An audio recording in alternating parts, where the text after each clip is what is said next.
คนกินเอาสิกินอันนี้ไปเบิ่ง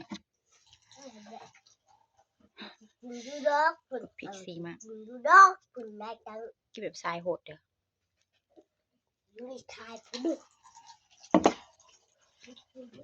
กัดบาดเดียวเลย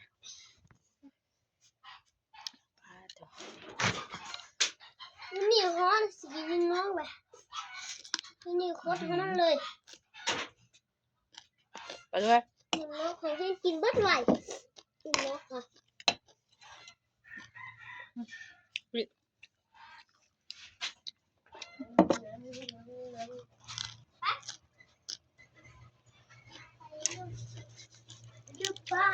เผ็ดนี่นะบอกเผ็ดหวาน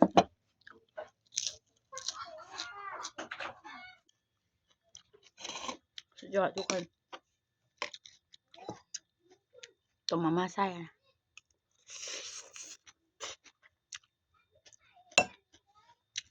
ใช้ข้าวนำยำบุอิ่ม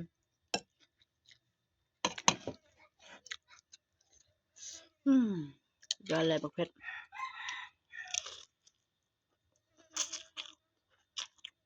แต่ว่าบุเผ็ดเบื่อเท่านั้นบักเผ็ดเบื่อเท่านั้น